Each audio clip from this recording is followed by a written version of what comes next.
midst of a huge transformation where our peers, communities, and workplaces are all really melting into one. Welcome to Reimagining Company Culture. My name is Christina Giordano, she, her, and hers, and I am the Senior Partnerships Manager here at AllVoices. Today, I'm super excited to welcome our next guest onto the interview series, Jennifer Hillard. She is the University Recruiting Manager at Chime. Jennifer, thank you so much for being here. If you want to share a little bit about yourself, including your pronouns, and when you were younger, do you remember how exactly you answered the question, what do you want to be when you grow up? Well, thank you for having me. I'm definitely excited to meet with you and be on this podcast. My name is Jennifer Hillard. My pronouns are she, her, and hers. I'm a University Recruiting Manager here at Chime. I've been at Chime for almost a year. I started last April. Um, been loving it, enjoying my work here at Chime, and look forward to being here for the long term.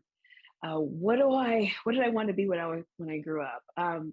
Honestly, I love business and I love working with people. That's as far as it went when I graduated from high school. But I always knew I wanted to go to college. That was for sure. First in my family to go to college, and I always knew that I wanted to. Thank you. I always knew I wanted to go to college, so that was for sure, definitely. Um, Please know that my views represent my own and not China. I love that. And happy almost year anniversary at Chime. I probably feel longer than that because we'll get into it. We're the first person in this role. Before we kind of dive into work and things like that, what else would you say defines you, Jennifer, as a person? Definitely, number one is my faith. Um, how I believe how I treat people, how I want to be treated also is important to me. Um, so those are the things I hope define me when someone meets me. Those are the things I want. And my work ethic. I hold that very, very high. So hope that's what people see when they meet me. I love that. I think that's important, our values and kind of how we show up in the world, not only at work, but everywhere that we hold space. As Mhm. the first person in this role as university recruiting manager at Chime, how did you even start to prioritize where to begin with projects and initiatives? I'm sure lots of people would like time with you as well.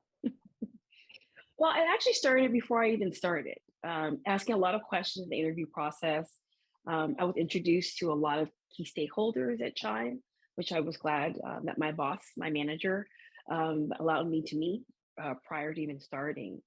But when I came on board, I really took a step back and really just looked at Chime as a whole to understand what the needs were.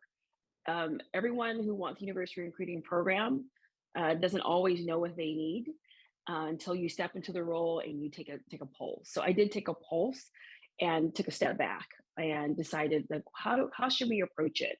What strategies should be in place to make sure that the program is being built, but been built sustainably, as opposed to just a want and an ask. Mhm. Absolutely. Making sure that there's sustainable change and there's a lot of intentionality behind it as well. We know nothing is perfect, but making sure that we're thinking about the long term too. And fast forward to today, can you tell us a little bit more about Chime's commitment to hire folks from historically underrepresented backgrounds? And could you give any kind of examples of schools you work with or partnerships that are really important to Chime and you as well? Chime already had a commitment to make sure they not only nurture the talent, the diverse talent they have within the company, but also as we look and as we look for candidates for the roles, there's always a lens that focus on looking for a diverse candidate pool. So it was easy to really mirror what's already been done. And so when I decided to come on board, even like I said, before I interviewed, it was, Yeah. I definitely want to make sure the candidate pool that I'm looking for within my program, from the program, is diverse. So I took that step back, looked at schools that I felt were going to be great partners for Chime, diverse schools, and not just diverse, racially diverse, but diverse in thought, Mhm. diverse and just who they are as a university, and how they can lend to what we're doing as a company. So gender diversity, racial diversity, again, diversity in thought. So some of the schools that I've targeted are UC Berkeley, they're right around the corner. Also schools that are HBCUs, schools that are historically serving the Latinx community. So these are schools that I want to target, not just top tier. I don't believe in top tier. Right. I believe in great schools and schools that target populations that lend to what we're trying to do here at Chime. Absolutely. I think that is definitely important in building those relationships, making sure there's accessibility to all of these wonderful opportunities at Chime as well. And I know you talked about asking really important questions during your interview process, and with all of the talk of the great reset, the great reevaluation, the great resignation, lots of different words for it, candidates, and especially grads and interns have so many options out there. How do you kind of build trust with candidates, those potential employees throughout the process? That's a great question. How I build trust is how I always have built trust in this position. I believe I don't believe in just posting a position at a school and then hope to get candidates and hope they're interested in what we're doing. Sure. I always want to build a relationship with universities. So I build that by branding, introducing the company to the student population. And they can make a decision. If this is the right company for them, then I want them to pursue the position that I'm posting. But I don't assume that everyone's interested in what the company that I work at and the roles that I have published. I want you to be committed to the recruiting process. I want you to be committed to the role and be interested in what we're doing, and then make your final decision. So the process is a step. It's done in steps, and I'm always going to be honest. So to build trust, you have to be honest about the role and the company, because at the end of the day, I want you to make a decision that's best for you, and we want to make a decision that's best for the company. So we work in tandem. I think that's extremely important. Yeah, it does no one any good if you are sold something throughout the candidate experience and you get there and on day one you're like, this is not what we discussed at all, or even 90 days down the road too. There's a misalignment there as well. So honesty is the best policy there as well in terms of branding and also having those conversations. I'm sure that people have feedback as well throughout the process, just like any initiative or project. What kind of feedback do you receive from candidates about what they're looking for in an employer and kind of what they expect, knowing that the employee voice is now stronger than ever, I would hopefully like to say. Well, it's interesting. Like I'm dating myself, but like I said, I've been doing this for a little while, and the candidate interest has changed over the years. I remember starting out, it was more about compensation and a big company experience, which is nothing wrong with that. I'm not discouraging anyone for asking those questions. However, I've noticed that post 2020, students are asking about how diverse is your employee base? Yeah. How can I grow within the role? And work-life balance. Those are the three things I'm being asked constantly. And it's not just interns, it's also new college grads, it's MBAs, it's PhDs. So I actually personally have a preference for this type of questioning because it's important to me. And I love hearing that. And I want to be at a company that I can answer those questions honestly. And I can here at Chime. So I'm very lucky to be able to do that. Yeah, I think we've seen a major change, especially after 2020, and also since you began in 2021 too. Have you seen any major changes over the past year as well in terms of questions people are asking or any feedback that they have about the process? Um, actually, it's been consistent. It's been, that um, they want to know more. I spend more time on the phone or in Zoom or responding to emails just regarding, again, diversity and work-life balance at the company. And like I said, less conversations about compensation. Yeah. And they just really invested in the company that they're going to work in. Yeah, I love that. I think that's important too in terms of understanding how company is going to invest in the development and the learning and just the growth path as well. I know that you're working on a lot of different projects. What team did you say you collaborate with the most at Chime? And what are you most proud of over this past year too? Well, actually, what I love about university recruiting is that I get a chance to interact with every team. And Mhm. I'm not exaggerating at all. It goes from, I mean, because university recruiting is not only recruiting, it's also project based. So when you work on a project, your best friends or finance and HR and everyone that can help you build the program. So I love that. I did not expect that the hunger for university recruiting was going to be,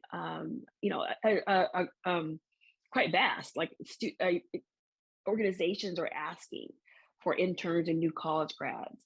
I expect it to be a little bit of a slower process, but I'm happy that they're very invested. So that means the commitment is here. What was told to me prior to my interview is true. There's a commitment at Chime to hire new college grads and interns. So I am enjoying working with all different types of organizations, and even organizations that we cannot, hire interns and new college grads now. They have an interest in doing it next fall. So very excited, and just very excited about the program growing. Yeah, absolutely. I mean, I think that is an awesome opportunity to have the chance to work with a lot of different stakeholders, and I'm sure they're excited as you're talking about to work with you and engage with university recruiting in terms of the questions potential employees are asking our candidates. You talked about kind of how diverse the organization is and that investment in development. I think that other piece too is inclusion and that sense of belonging that research has shown is great for everybody because it allows you to do your best work and also people stay at companies longer and they have that meaningful connection. From your experience, what is really important to ensure that all employees at the organization, no matter the role, title, or department, feel like they are part of the culture, especially at a fast growing, hyper growth organization? Yeah, I've learned over the years that just having a community at your company, and that can be a resource group that you relate to, that you feel that you belong to, and that's the belonging piece that you're talking about. So we have many of these at Chime. I've never been at a company that had as many resource groups, and I've been at bigger companies. So I love that. It feels that if I can join, a meeting and have an honest discussion about what's going on in the world, or focusing on what's important to me. So I love that. And when I'm talking to students about what Chime is, I actually talk to them about the resource groups that we have here, Yeah. because I think that's really important to feel that that's the belonging piece that's important, not just the recruiting, not just the advertising, it's the belonging piece. So, Mhm. And I think as a former employee resource group leader too, I think that is a great way to meet people who you wouldn't necessarily be naturally collaborating with on projects and feel that sense of community and connectedness that you're talking about too. It sounds like Jennifer that you're really passionate about what you do and what you get to work on at Chime. And I know in our previous conversation we talked about your kind of journey to this work too. What was a career turning point or pivotal moment for you and why? I remember years ago, I was working at a company, and it was a bigger company, and the university recruiting manager unfortunately was ill and was going to be out for a couple weeks. I had chatted with her, and we got along very well, and they needed someone to fill her position. She wasn't hiring, a lot of interns, a lot of new college grads at the time, but I raised my hand and I said, "Can I help out? I have extra time." And I actually fell in love with it. I really, really liked. I've done professional style recruiting before. I've been on some parts of the HR side, but university recruiting, I just really clicked with. So I pursued it majority of my career, and I love it. That was a turning point. It really was like, I think I can do this. And I've loved it ever since. I've just loved it. It's that nexus of what are you really interested and curious about, where can you learn Mhm. and do great work, and also have the opportunity to make a difference as well, and what you can get paid for too. So it's like that Venn Yes. diagram that people go to. Well rounded. Yeah. There you Yeah, go. definitely. I know you gave examples of partnerships and schools that you work with too in university recruiting, and we are in March 2022. Congratulations to us for making it through another Yes. March. At the beginning of the month, we celebrated International Women's Day, and the campaign theme this year is Breaking the Bias. We're in Women's History Month. We know that it's important to promote gender equity throughout the year, but I definitely want to ask at this time too, how are you breaking the bias of Chime in recruiting? That's a great question. And I actually love that theme this year for Women's International Women's Day. Um, and I thought of that question, and I say this very humbly, and I really believe like Chime hiring me is a step in breaking the bias. And why I say that is because I honestly don't see many Black women in my position um, as a university recruiting manager. I don't see a lot of recruiters that look like me. There's some, of course, they are, but I don't see that many.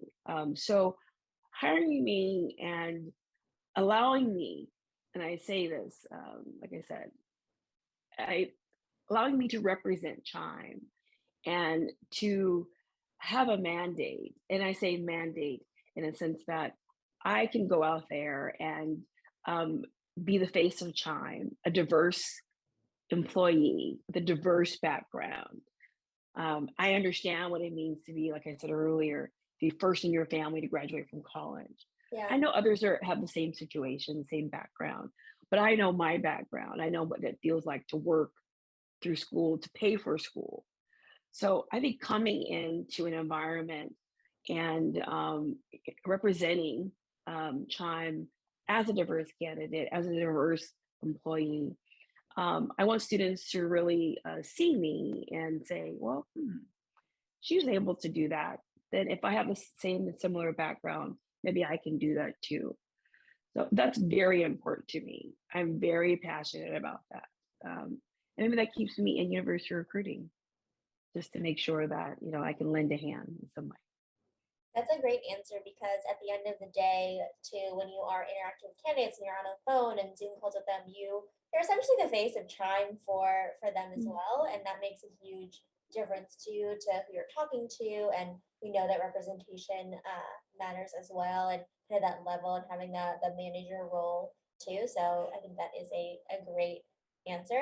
Jennifer, is there anything that I didn't ask that you want to share with folks who are listening, or, underscoring 1 to 2 key takeaways you hope people really bring with them after hearing our conversation today? I think your questions were great. I just want to probably, because we're in Women's History Month, I just want to remind women that, really pursue what you love. I mean, I really am passionate. Every day isn't great. You don't have perfect days. Some days you're overworked, but I always wanted to pursue what I was interested in. So pursue what you're interested in. And also make sure you take care of your mental and physical health as you're working. Um, the work will end at the end of the day and a new day will start. And that's something I had to learn. So I'm not saying anything that I haven't learned. I continue to learn. But I think as women, and it goes for everyone, not just women, but specifically women, because we're talking about Women's History Month, that it's important to remember that. So that's the only thing I want to add. But your questions have been fantastic, and I really appreciate it. Yeah, absolutely. Thank you for your thoughtful answers and for sharing a little bit about your experience and insights here today. You cannot pour from an empty cup. I think that is the saying. So I definitely agree. You have to take care of yourself. We're all doing great work, but not to take ourselves too seriously too. Jennifer, thank you so much for being on Reimagining Company Culture this afternoon. Thank you so much for your time. Thank you.